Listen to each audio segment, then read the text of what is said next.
भारत में कोरोना की महामारी से लड़ने में दुनिया के देश जितना सहयोग कर रहे हैं वह हर्षवर्धक और आश्चर्यजनक है। अमेरिका से लेकर ऑस्ट्रेलिया के देशों ने भारत के लिए अपने भंडार खोल दिए हैं। दुनिया के दर्जन वर्ष से ज्यादा संपन्न और समर्थ देशों ने भारत को ऑक्सीजन यंत्र, इंजेक्शन, दवाइयां, कोरोना किट्स आदि भिजवाना शुरू कर दिया है।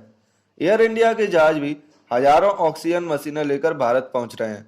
ऐसा लगता है कि अगले 1 से 1.5 हफ्ते में ही ऑक्सीजन की कमी पूरी हो जाएगी, क्योंकि भारत के उद्योगपतियों और सरकारी कारखानों से मिलकर पहले ही ऑक्सीजन एक्सप्रेस चल रही हैं। साथ ही एयरफोर्स के विमान भी ऑक्सीजन आपूर्ति में लगे हुए हैं और अब एयरफोर्स के साथ साथ नेवी ने भी ऑक्सीजन आपूर्ति में अपना हाथ बढ़ाया है और यूरोप, सऊदी अरब और यूएई से भी टैंकरों से लदे जहाज भारत पहुंच रहे हैं। पहले अमेरिका भी कुछ हफ्तों तक संकोचग्रस्त था, लेकिन बाद में उसने भी आखिरकार सहयोग का हाथ बढ़ा दिया। ऐसा लगने लगा था कि बाइडेन प्रशासन भी ट्रंप के पद चिन्हों पर चल रहा है, क्योंकि उसने कह दिया था कि हमारे पास चाहे 30 करोड़ टीके हों, लेकिन वे पहले अमेरिकियों के लिए हैं। फिर कई मंत्रियों, दर्जनों सीनेटरों और चैम्बर ऑफ कॉमर्स ने बाइडेन को याद दिलाया कि पिछले साल जब कोरोना की महामारी से अमेरिका त्रस्त हुआ था, तो भारत ने ही अपनी दवाइयां तत्काल भिजवाई थी। भारत ने अमेरिका समेत दुनिया के दर्जनों देशों को 6 से 7 करोड़ टीके भिजवाए थे। उन दिनों भारत की छवि विश्व त्राता की बन गई थी।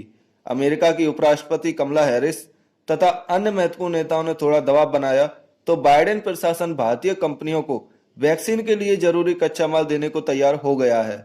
फ्रांस ने तो भारत का साथ निभाते हुए ऑक्सीजन कंटेनर की बजाय सीधे तौर पर ऑक्सीजन बनाने वाले जनरेटर भेजने का वादा किया है।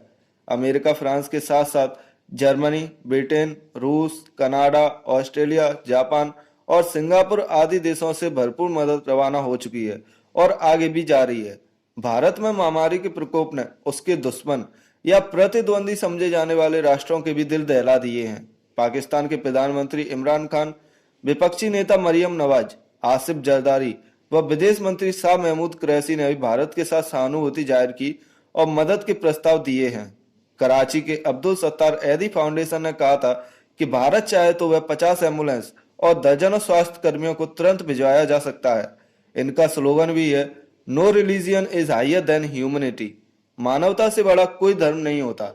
उनका इतना मानवीय रवैया बताता है कि भारत पाकिस्तान चाहे एक दूसरे को अपना दुश्मन समझते रहे हों, लेकिन इस संकट की घड़ी ने सिद्ध किया है कि आखिरकार ये दोनों देश एक बड़े परिवार के ही सदस्य हैं। लेकिन इस संकट की परिस्थिति में भी चीन ने अपना दोहरा रवैया दिखाना नहीं छोड़ा है। एक और चीनी विदेश मंत्रालय 2 बार भारत के साथ सहयोग के संदेश भेज चुका है और दूसरी तरफ चीनी सरकार ने अपने माल ढोने वाले जहाजों की भारत यात्रा पर 15 दिनों का प्रतिबंध लगा दिया है, जबकि भारत बिना किसी लाभ के दुनिया के लगभग 80 देशों को करोड़ों टीके बांटकर उनकी मदद कर चुका है। चीन के अलावा दुनिया की भारत के प्रति कितनी निष्ठा है, इसका पता इसी से चलता है कि सभी देश भारत की हर संभव मदद कर रहे हैं। साथ ही गूगल व माइक्रोसॉफ्ट ने भी भारत को प्रचुर राशियां देने की घोषणा की है। ये सब भारत द्वारा की गई मदद का ही परिणाम है कि विश्व के अग्रणी देश आज भारत के साथ खड़े हैं।